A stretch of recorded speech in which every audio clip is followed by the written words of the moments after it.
The day before yesterday in the video, I showed you a trading setup, just as I had announced in the trading community. I told you that this is what I expect from Bitcoin, that we would move exactly like this, that you would see a resistance here and then rise afterwards. I even opened a live trade for you here in the video. Yes, I told you that I started this trade. Let's take a look over the next few days to see how it went. And if you look at the chart, we can even see that after the video, we broke below the zone. We actually went a bit lower, but then we had the upward trend and managed to reclaim this resistance zone. If I extend this a bit further here, we can clearly see how many times we encountered resistance at this level. Even when we briefly dropped below, we managed to reclaim it again. And as I said in the video, you can also see that my stop loss was set at just under $103,000. Here is my take profit. Of course, we also take profits along the way. And in the last video, I simply included this trade for you. That made me vulnerable, but I did it on purpose so you could see how the trades play out. Because, I mean, just look at this. We made almost 90% profit here. At that point, we already cashed out a bit of money, but let the rest keep running. That's why I keep telling you, make sure to join our free VIP trading group.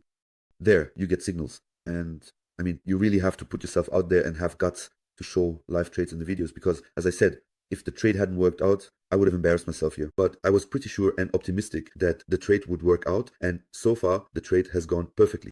We've taken profits and set our stop loss at our entry point. That means from now on, we can only win with this trade. So as I said, join the trading group. You can find all further information in the description. Otherwise, let's talk a bit about Bitcoin and what the current phase is. We've now fully formed the golden cross here. And in the past, that was the point where we definitely experienced another really nice upward trend. But most of the time, after the golden cross, we first see a correction. That was also the case here, for example. Here we went up nicely again, then had a correction. After that, we rose really nicely. Exactly the same here. We went up nicely when we had the golden cross. First a correction, and then the next breakout followed. It's really nice to see that we currently have the golden cross here, because from a technical analysis perspective, that's actually very, very bullish. If we now look at the liquidation heat map, we can see that there's definitely room in both directions, up and down. So it's quite possible that we could break out to the upside or to the downside. The 103.0 mark would be interesting again. And here, just below the 107.0 mark, we also have a lot of liquidity. Both are interesting zones. According to our chart pattern, however, we continue to trend nicely upwards here. However, if we fall below 104.700 and stay there on the 4-hour chart, then we expect that we will pick up the liquidity again at the 103.0 level. If that doesn't happen and we continue the trend here for now, we expect that we will reach the 107.0 mark in the near future. That's the thing about trading. You can't say for sure, hey, it's going in this direction. No, if this zone holds here, then we will definitely go up. If we fall below this level, the probability is very high that we will revisit the 103.0 mark. And that's how we trade as well.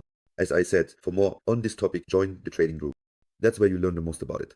What's really amazing is how closely Bitcoin follows the M2 money supply. You can actually overlay the M2 money supply onto the Bitcoin chart, and you can just see how identical the whole thing moves.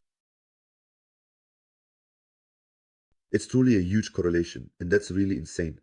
And because that's really the case, I tend to think that we might have at most another 1 or 2 weeks of this sideways phase, but then we'll see the breakout. In 1 to 3 weeks, we'll see another nice breakout in Bitcoin here. I estimate it'll be about 2 weeks, and then we'll see a nice breakout here. Simply because we are following the liquidity, that's all there is to it. We will continue to follow the liquidity, and that means in 2 or 3 weeks, things will take off again. I mean, just look at this correlation. We're following the M2 money supply completely. A lot of people also ask, hey, when are we overheated? When do we have the local top in? And that's very easy to answer. We have the top when we reach the top in liquidity. It's like in this example, when we reach the top in liquidity, we also reach the top in Bitcoin.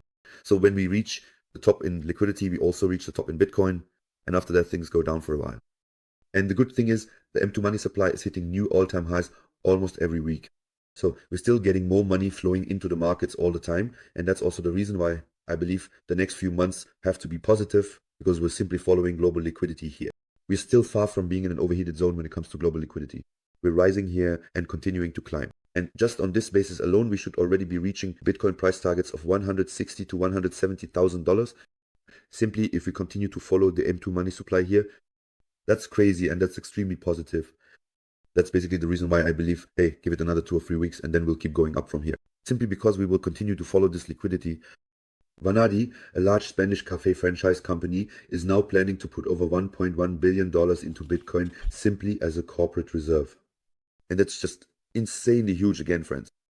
More and more companies are joining in, and that simply means we have fewer and fewer Bitcoins available and more buying interest. That's also the reason why we almost have no Bitcoins left on the OTC market. Bitcoin is simply becoming more and more scarce because bigger and bigger companies are buying in heavily. Just like Metaplanet, which has purchased another one, 80 Bitcoins, further building up their corporate reserves.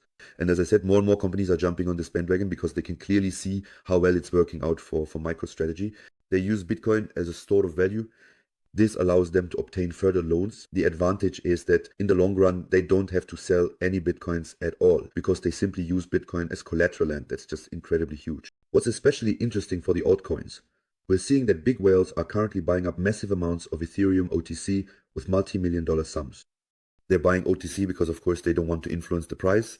Because to increase the Ethereum price on Binance by just 2%, you would only need about $28 million. And here we've simply seen over $280 million worth of Ethereum being bought OTC. If that had happened on the open market, Ethereum would already be heading towards $3,000. Of course, that didn't happen because first they buy OTC so they don't influence the price. But that's extremely positive. Just like we've seen with the ETFs. Yesterday, we had over $300 million in outflows from the Bitcoin ETFs. But with Ethereum, we saw inflows of $80 million. That means you can see here as well that in some cases, smart money is selling Bitcoin and instead buying Ethereum. This is finally the development we needed. And in the long term, it's really huge for the altcoins if there's renewed major interest in them. Now, I'll show you 4 altcoin positions that I'll probably be entering soon, but first I'll explain why I believe that altcoins in particular could have a few good weeks ahead. On the one hand, as I showed you, it's extremely important that we break through the 25-day EMA on the daily chart. If we're above it with Bitcoin, that's good. If we're above it with the altcoins, that's even better. That's exactly what we want. Currently, we're above it with Bitcoin, but not with the altcoins. But right now, it looks like we're slowly trying to reclaim that zone, and that would be very positive.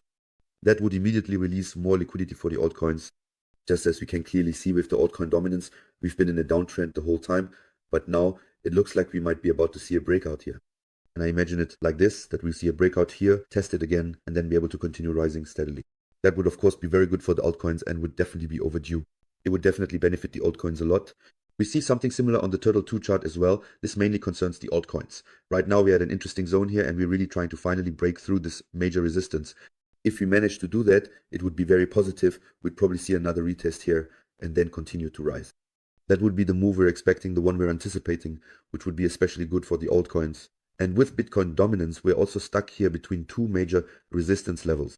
We're right in the middle here, and of course the question is, which direction will we break out in first? But we tend to think that we've seen the turnaround here, and that in the near future we'll first revisit this area here.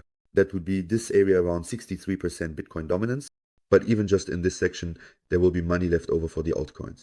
Money is being shifted into the altcoins because we had a drop here in Bitcoin dominance. But since that drop, we've also retested the 78% Fibonacci level here, which is completely normal. With such a sharp drop, it's clear that we first have to correct upwards so that we can then form new lower lows in the future. And that's it for the altcoin charts, the charts that already show us which direction the general altcoins could be heading. Now, let's talk about the 4 altcoins that I currently have my eye on. First, we have INA, a top project where you really have to say it would be best if we test this level again, enter here, and from there we expect the next upward trend.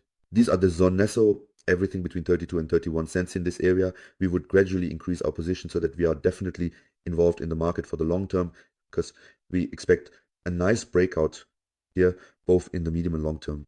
It's exactly the same with Fetch AI. Here we simply see a triangle, and it gets interesting at the point where we break out. If we break out to the upside, we will be able to achieve really nice price gains. A breakout to the downside would definitely be negative. However, we expect that we will test this area again, come back into this green zone, and from here see a breakout to the upside. That means here too we are buying between 78 and 80 cents. We are buying Fetch AI in this range. In the long term, we are definitely extremely optimistic here because Fetch AI simply has a superb AI infrastructure and we definitely want to be involved for the long run. Then we also have the Ondo chart here, where we have to clearly say that Ondo is basically the leader in the RWA sector. There is currently no better RWA project, not by a long shot. The TVL on Ondo looks really good. The growth looks really good. All the on-chain data speaks for itself. From a technical chart perspective, things also look good so far. Here we expect to see another retest, a move down, and then a breakout. That means price targets between 84 and 87 cents are also good entry points here, where we are definitely focused on the long term. We also find Virtual's protocol interesting. Here we have clearly marked an accumulation zone between $1.43 and $2. in this range, you can definitely buy in. We also expect a bigger breakout here. It gets interesting when we break through the order mic. But here too, we are focused on the longer term. As I said, all the positions I'm showing you here are spot positions. These are not trades that we make. These are spot positions that we hold for weeks and months. And I can tell you, when we look back at this video in 2 months, most of the entries will have been excellent for the future. A month or two ago, I already mentioned the entries for SUI and so on. And since then, we've made nearly 200% on SUI. And the last project we have here is Tier, which, like Celeste, is also a good infrastructure project that actually has real world use. Here, we're waiting to see if we retest the $2.35 mark and from there, see a breakout. As a good project, it gets interesting when we break through this resistance zone here. We're also optimistic about Tier in the long term when it comes to the product. And from a technical analysis perspective, things are looking good as well. As I said, feel free to check out these 5 projects. We've included the charts for you in the video. Let me know your thoughts on this as well. Do you like it when I actually include altcoin charts in the videos for you? Because, as I said in the past, I've already shown you a few charts in the trading group and so on. And since then, we've been doing extremely well in terms of spot positions. In this regard, I'd also be interested to hear your opinion. Do you want me to include charts in the videos more often and talk a bit about how and why I expect altcoins to rise and what needs to happen for that? Because as I said, it's obviously not a one-way street, but I can show you if this structure breaks and this structure holds, then the altcoins could benefit greatly from it. And I'm more than happy to show you that. I'm also happy to show you charts. And in the end, as I said, it makes me vulnerable because if these things don't work out, then in 2 or 3 weeks, people will say, yeah, but what happened here and here? But I'm confident. I believe in the art of trading. And as I said, if you want to know more, just join the trading group. It's completely free. Everything you need to know is in the description. And at this point, I'd appreciate it if you could leave a like and a comment on the video. So I'd say, see you next time, friends. Ciao.